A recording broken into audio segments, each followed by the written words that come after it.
Hello, and thank you so much for joining me here at the Paul Wisdom Project today. So I know it's been a while since I've made a video, but I'm back. I've just been busy taking care of some other things, busy doing a lot of cooking, rather. So yeah, it's good to be back here on the Paul Wisdom Project. I know you guys have been waiting for another video, and so yes, I'm back. So what I'm going to be talking to you about today is how do you get noticed as a chef in the chef's industry? Now, I know that this is a thing that isn't the easiest just because I know that, like I mentioned on my channel, chefs were all of us chefs are very different. You know what I mean? Like when I say different, I'm talking about in terms of not just who we are as people, like individual people, but I'm just talking in terms of the fact that we're very different in terms of how we cook and the things that we cook and the way that we and our styles is what I'm trying to say. Our styles are all very different. But I want to talk about how to get noticed. So, in the chef industry, it's a very big industry, but at the same time, it's a very small industry. Us chefs, we all seem to know each other. It's like we meet one chef and then we know the other chef and the other chef and the other chef because we go out and it's just a small industry like that, okay?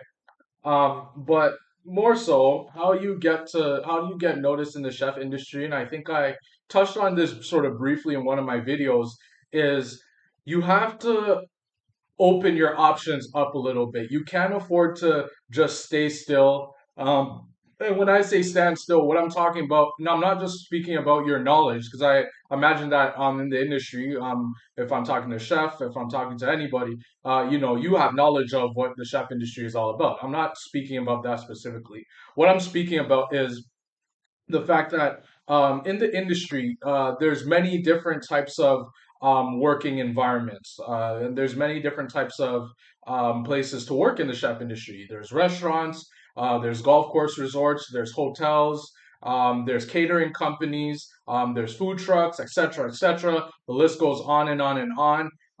And so there's many different opportunities to grow as a chef, and a lot of the times, what I find is that a lot of chefs, what they do is they think that, okay, I've been working in this restaurant, let's say for 20 years or so, or I've been working in this hotel for 15 years or so, and then they just believe that that's them, that they should just stick to whatever it is, and that saying comes along that you shouldn't fix what's not broken. If something's not broken, don't fix it. But in this case, within the chef industry, if you want to get noticed and you want to continue to move forward, getting noticed is a really good thing. But a lot of people sometimes abuse that, and they take that too far and think that now that they think that they should be noticed in the sense that they should be better than everybody else, and they should have this public image that they're the best thing in the world and that nobody can test them. And then they put down others, they step on others to get ahead.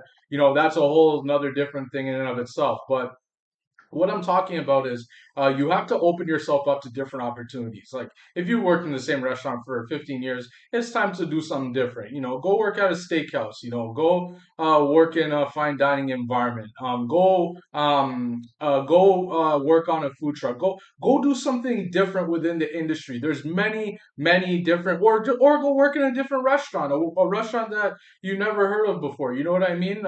They say that. Insanity is doing the same exact thing but expecting a different result each time. And so that's what a lot of chefs do. A lot of chefs, are a little bit insane in the sense that they think that, if I do this same thing, that I can get better at it. Well, yeah, but I mean that, you have to always want to improve, your skills. And I know that every chefs are gonna say to me now, what if I just don't want to be noticed? Well, if you don't want to be noticed, then great. That's amazing. But at the same time, you know what I mean?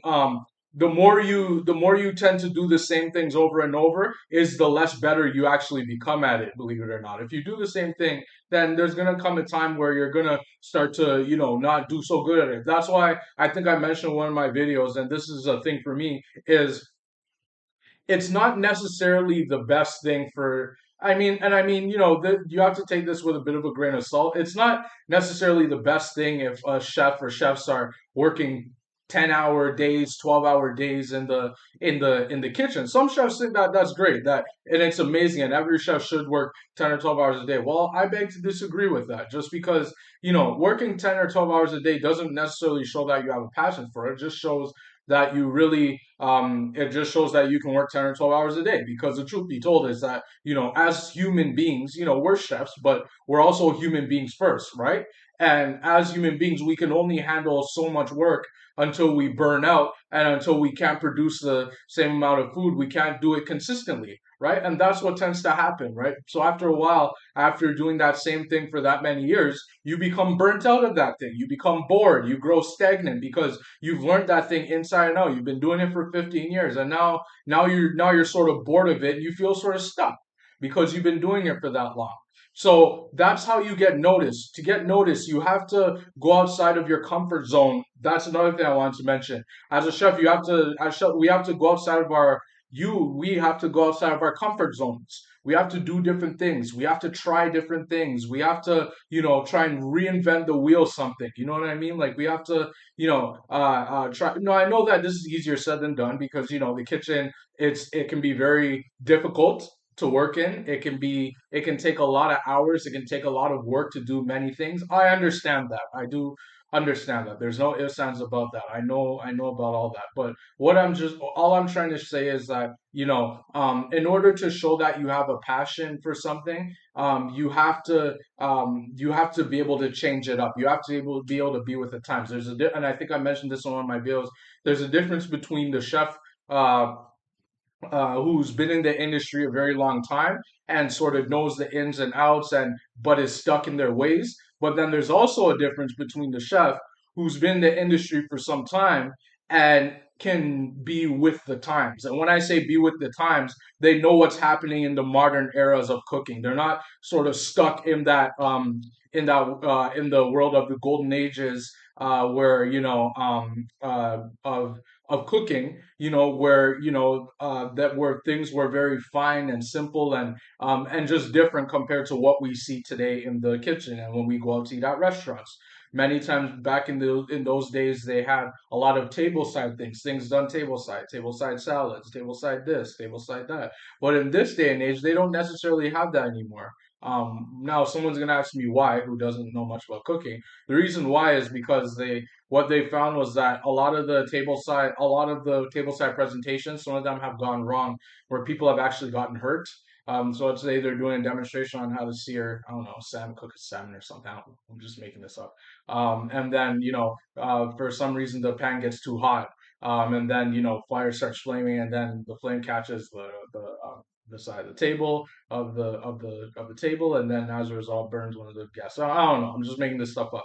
I'm just saying that that stuff does happen. That's why they've sort of most places have gotten away from that, just because they've seen what how hazardous. And the other thing is that a lot of people these days in this day and age in the industry aren't very experienced, and they're not taught how to cook properly. Back in those days, they breathed cooking, they slept cooking, they did everything cooking. Cooking was everything that they did. But this day and age, cooking is just seen as a job. What people got away with back in those days, we don't get away with those things at all. It's far back. It's farther than that. And then back in those days, they got away with throwing pans at people and it hitting them, and nothing would happen. But in this day and age, if you do that, you could get a lawsuit filed against you for an assault. You can get something filed, because people are more sensitive these days, and things have gotten more serious these days.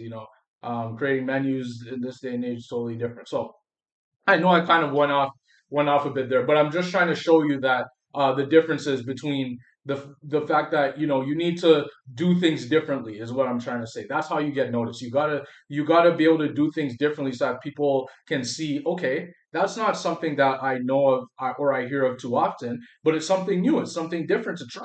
You know what I mean? And that's how I think we as chefs today will evolve more, is if we're always looking to try new things, to implement them, to add things into our cooking, and not just do the same things. Okay, so yeah, that's how you get noticed. Hey, if you wanna talk, please check out my website, the Paul Wisdom Project. You can email me at paul.wisdom_03@hotmail.com if you have any questions. You can also reach out to me through my number 647-406-3057 if you ever want to talk, if you want to talk about the chef industry, if you have something to point out. Look, I'm always looking to learn something new, so maybe someone might have something that they want to share, something that they want to, point out.